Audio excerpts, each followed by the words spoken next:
Come, whoever you are welcome here. No matter your age, your size, the color of your eyes, your hair, your skin, you are welcome here. No matter your gender, whom you love, how you speak, or whatever your abilities, you are welcome here. You are welcome here whether you come with laughter in your heart or tears in your eyes. You are welcome here. No matter what you have experienced in the past, no matter what awaits you in the future, you are welcome here.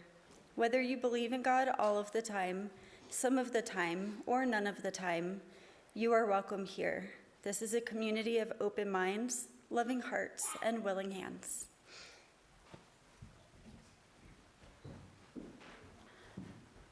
Good morning.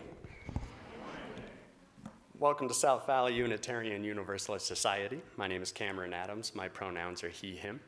I am a 6-foot-tall white guy, short hair, blue short sleeve button-up shirt. It's my privilege to serve as DRE, possibly one of the last weeks, I suppose. Susan is our new DRE. We'll be taking over. And so we appreciate everything that she's doing and is going to do for us.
Let us light our chalice.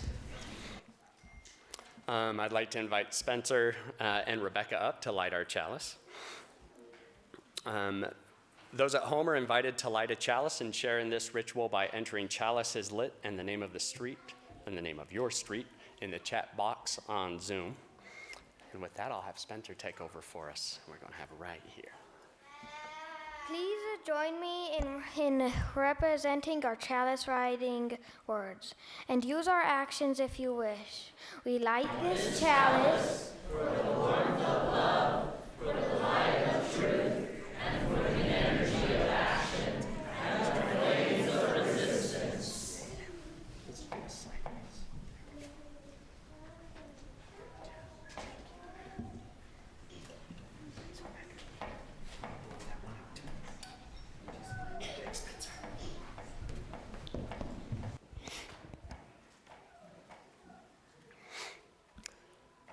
And with that, we'll invite Jordan Roberts up and Reverend Laura for a quick announcement.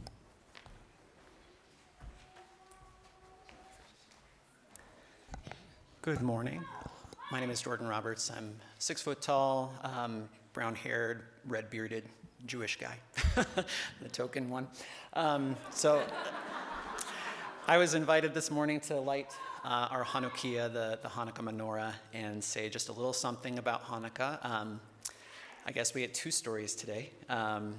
So not all, but most Jewish stories are a little happy and a little sad, and this one's no exception. I'll keep it brief. So if you've not heard, there was a great conquering Greek general named Alexander the Great, which if you haven't learned about him in school yet, you will, who conquered most of the world that was known at the time. But after he died, his empire kind of broke apart and fought amongst each other for territory. And one of the areas that was constantly being switched back and forth was what's now known as Palestine or Israel. And the rulers were sometimes nice to the Jewish people and sometimes not. And one of those rulers, his name was Antiochus IV, he was not very nice to the Jewish people. Jewish people are not allowed to eat pork or pig, and so he knew that, and so he had his priests sacrifice pigs on the holy altar in the temple in Jerusalem to desecrate it, just to make the Jewish people feel like, less than. And so there was a rebellion that rose up among the Jewish people led by a guy named Judah Maccabee and his brothers. And they were really outnumbered, and it didn't look very good for them. But they were able to take back the temple from the Greeks, and they stayed there, kind of like made it into kind of a little fortress. And it got dark, and they couldn't see, so they decided to light the big candle holder inside the temple called the menorah. But there was only enough oil in that candle holder for one night. So they said, well, if one night is all we can manage, then that's what we'll take. So they lit the oil, and it surprisingly wasn't gone after the first night. And they took that as a sign of hope that God was on their side. And then they lit it the next night, and the next night, and the next night. And miraculously, there was enough oil in the lamp for 8 nights, what should have only lasted one night. And they saw that as a big sign, that God was helping them. And somehow they were able to rally the people together and drive the Greeks out of their land and set up their own kingdom again, which hadn't been the case in a long time. And so we remember this miracle by lighting 8 candles every winter solstice. So it's just another Jewish story about a time when the Jewish people almost disappeared. They tried to destroy us and our culture and our religion, and they failed. And so we have a party. So that is the story of Hanukkah. It's a story of hope in a time of darkness and despair. And it's very applicable, I think, for not just Jewish people, but for everybody who kind of gets a little bit sad in the wintertime and misses the light, misses the sun. So thank you for listening. And if you have an opportunity to do some of the other fun things that are related to Hanukkah, like spinning the dreidel, singing the songs, dancing the hora, I strongly encourage you to do that. It's a lot of fun.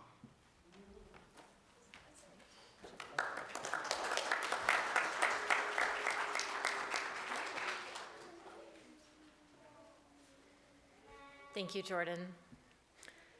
As he lights our menorah, let us take a moment of silence with one another Many of you are aware that yesterday afternoon, at the start of Hanukkah in Australia on the beach, several shooters murdered members of the Jewish community that were celebrating Hanukkah at the beach. At this point, 11 people have died and many, many more have been injured.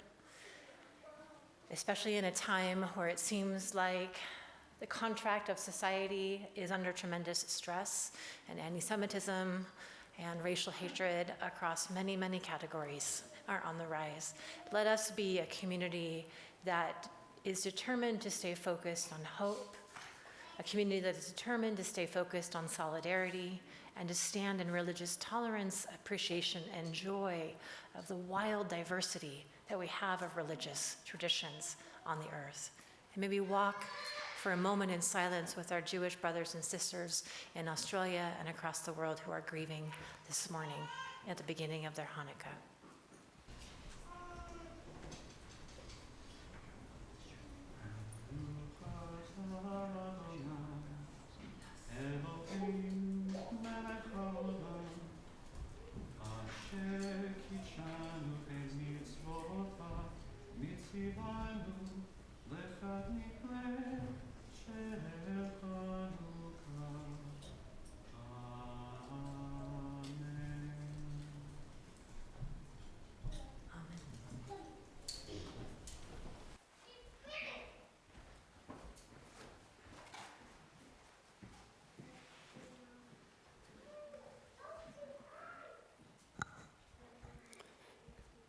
This community, our church, and its many ministries are only made possible by the gifts you give of your time, your talent, and your treasure. Many of you pledge monthly to support our work, and for this we are grateful. Your gifts help us ensure that we are able to live our values of love and justice in the world outside.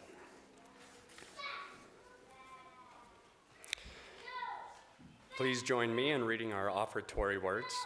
They are printed in your order of service. We are this church. We are its hands, its heart, its voice. Together we share the wealth of this community and sustain it with our gifts. We will now accept the offering, and for those at home, you are invited to use the giving link in the online order of service. I invite the ushers to come forward at this time. And maybe I'll just mention how easy it is to give online. If you go to svuus.org and just click donate on the top right of the screen, you can do so in a minute or two.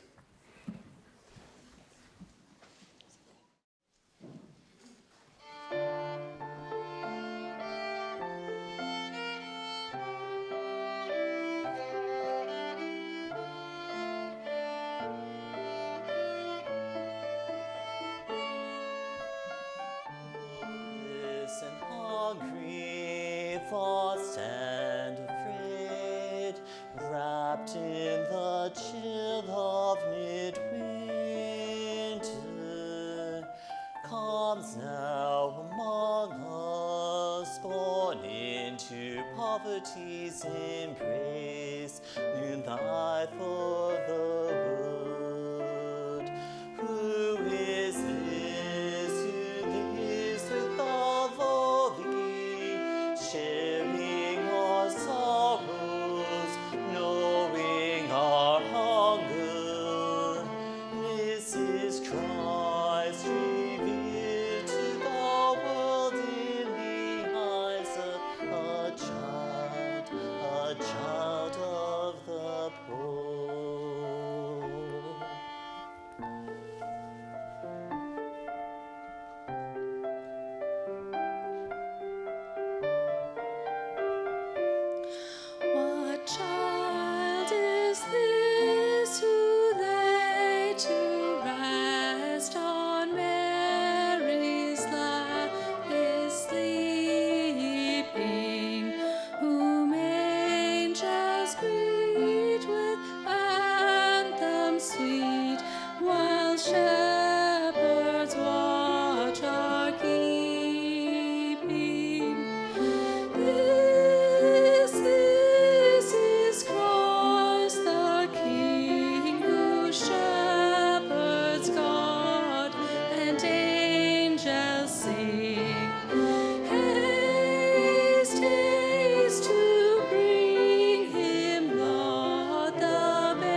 loving Here heart is and your God.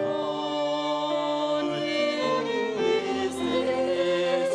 This is the Christ Holy, the sharing King, our the sorrows, shepherd's God, knowing and our angels hunger. sing. This is Christ Praise, who takes take our joy burden, in him, eyes Lord, of the the babe, child, the the Son child of of the Mary.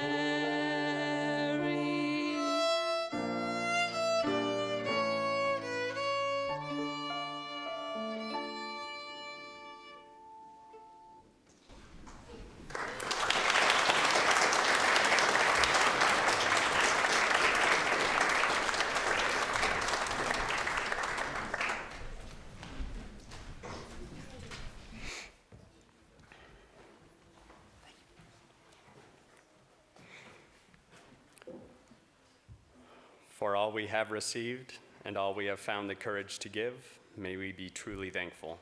May these gifts be a blessing to South Valley and to Showers of Hope.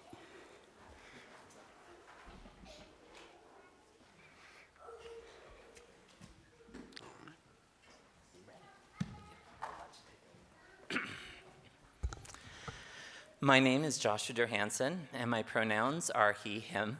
I'm a white, middle-aged man with a burgundy shirt, a black vest, and a pink boutonniere. As we gather today, we do so in a season rich with light and meaning.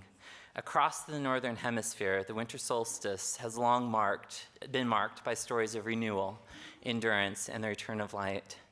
I am grateful to belong to a community that honors the richness, one that makes room for many traditions rather than asking them to compete. Earlier, we lit the menorah, honoring the Jewish stories of resilience, hope, and sacred light carried through generations. Today, I have the joy of introducing Las Posadas with a pageant and celebration to follow. Next week, we'll mark the winter solstice through pagan traditions, and then gather again for Christmas Eve. Each of these observances adds something beautiful to our shared life, reminding us that light shows up in many forms. In Las Posadas, we remember Maria and Jose, Mary and Joseph, as they search for shelter on the night Jesus was born. For Christians, God's birth in such lowly conditions shows a willingness to enter the world vulnerable and dependent on human compassion. In Las Posadas, we remember, they were in Bethlehem, far from support because of colonization. Roman rule dictated their movements and their lives. Without the protection of Roman citizenship, they were exposed to hardship and reliant on the mercy of others to bring the Christian Savior into the world. That vulnerability is the heart of Las Posadas. For those unfamiliar, Las Posadas is a 9-night celebration from December 16th to 24th, where communities reenact the Holy Family's search for lodging. Each night, neighbors walk together behind two people, portraying Maria and Jose, carrying candles.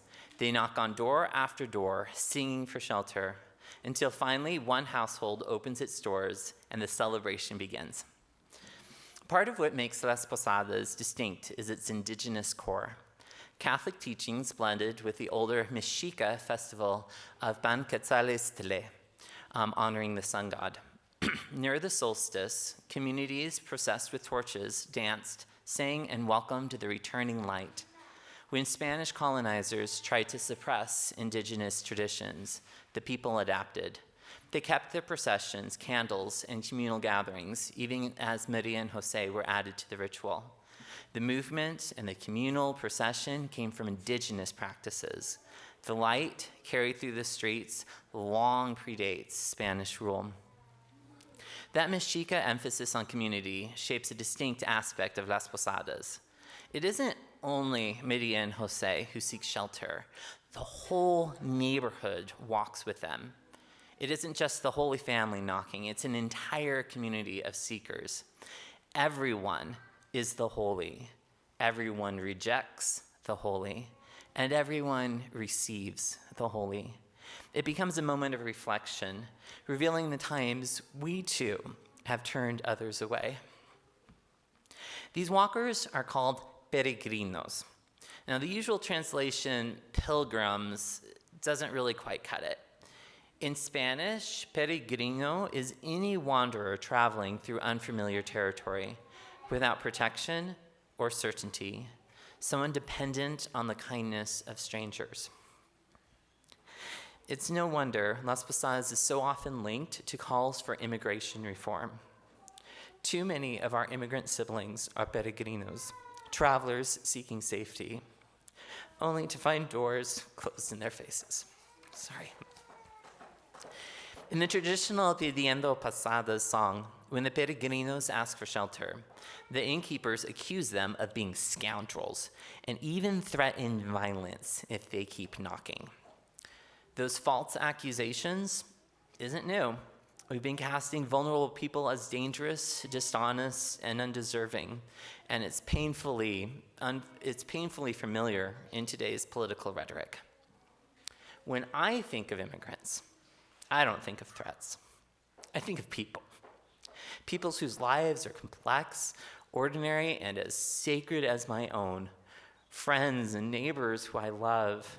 Parents caring for their children. Elders, students, workers, human beings whose dignity does not depend on what they produce or provide.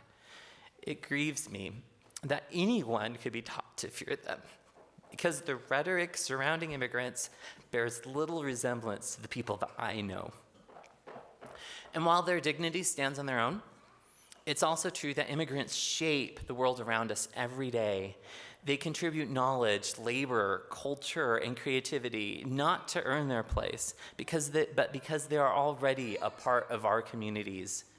Even as they raise families, build neighborhoods, and sustain essential industries, we respond with systems that keep them vulnerable, detention centers that criminalize survival, family separations that fracture lives, and asylum systems designed to exhaust hope rather than protect it. We accept the fruits of their presence while denying them the security and belonging that they deserve, and that contradiction demands our attention. Fortunately, the Posada song does not end in fear. The peregrinos speak. They tell their story. As the innkeepers actually listen, they recognize the holiness and the blessing standing at their door. Fear gives way to joy. The doors swing open. Welcome replaces suspicion, and a fiesta begins. Food is shared, songs are sung, children fill the room. Strangers who were just knocking are soon helping cook, tell stories, and shape the future of the neighborhood. Which to me sounds a lot like the beloved community, a place where everyone belongs. Yes, there's hard work and justice, but there is shared joy, eating together, laughing together, learning one another's songs and stories. Tonight, that joy is made visible in many lights, including the menorah we recently kindled, honoring another story of resilience, faith, and hope carried through the darkness. The beloved community is vibrant and alive, full of many languages, many traditions, and many ways of being human. That's what makes it so beloved. Perhaps, after generations of benefiting from the food, the music, the language, and traditions from our neighbors to the south, maybe we can also learn from the wisdom of Las Posadas. Because sometimes we are the peregrinos, benefiting from the food, music, language, and traditions. Sometimes we are the peregrinos, dependent on the kindness of others. Sometimes we're the innkeepers who close the door out of fear, habit, or comfort. And sometimes, if we are willing to listen, we become the innkeepers who open the door and stay, turning welcome into celebration and strangers into neighbors. As we watch the presentation of Las Posadas, may we remember how deeply we rely on one another. May we take responsibility for the systems we participate in the systems that exclude, exploit, and harm, and work together to dismantle what keeps some on the outside while others get to feast inside. And let us remember that this work leads to somewhere beautiful. It leads to the beloved community, to shared tables and shared songs, to laughter that crosses differences, to lives woven together. We rejoice in our many cultures, our many stories, our many ways of being human. And we dare to believe that joy is one of the most powerful forms of resistance. We'd like to have the children come up. If you don't have a costume already, we have more costumes. We just wanted to get the bulk of children ready for costumes. And then we'll have the Posadas. And at the end, there'll be a party downstairs, and we hope everyone comes and enjoys it.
Are you coming to the party afterwards?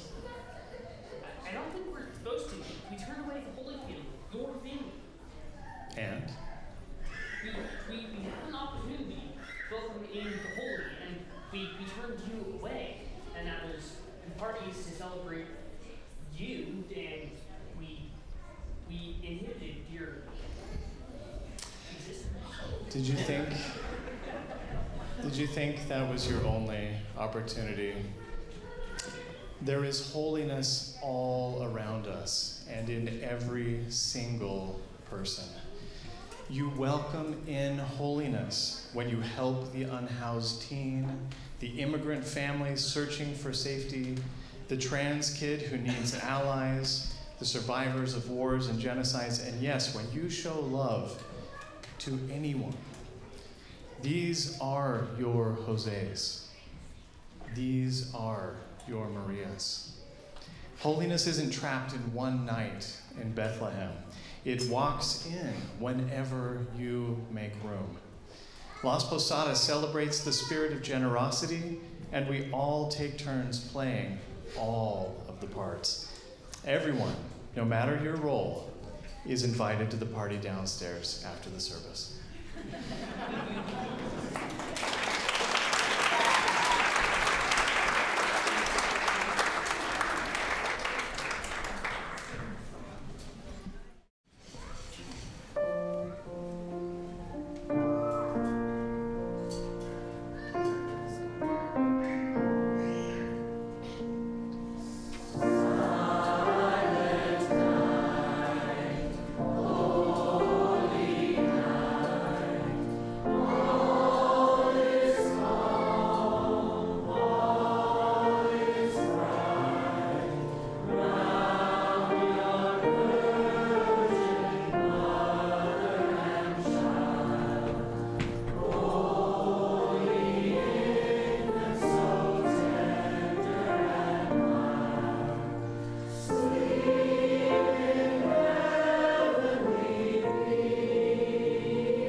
Please remain standing as you wish for the extinguishing of the chalice. And join us in our actions, or excuse me, I don't know why we have actions. We don't have actions. Even for the extinguish? And I'm the DRE. The words are in your order of service, and you're invited to say them out loud with me. We extinguish the chalice, but not the warmth of love, the light of truth, or the energy of action. We hold each other in our hearts until we meet again. Flames of resistance, come on. And so we close our Las Posadas pageant. May we remember to truly listen when others share their stories, to respond with patience when they vulnerably ask for help, and to generously offer both our resources and our company. After service, we will party and break our piñatas. Kids will stay up here, and we'll move the chairs, break the piñatas. We also have tamales downstairs for the adults. We probably ordered too many, I don't know. So just make sure to eat them. I want to say thank you to Joshua, especially his family. Joshua obviously spoke, and his family sang and played instruments. Very instrumental. James Nieswender has really, we wouldn't have sang a song if it wasn't for James getting the children's choir going. So thank you. With that, we'll enjoy the postlude and have a party afterwards.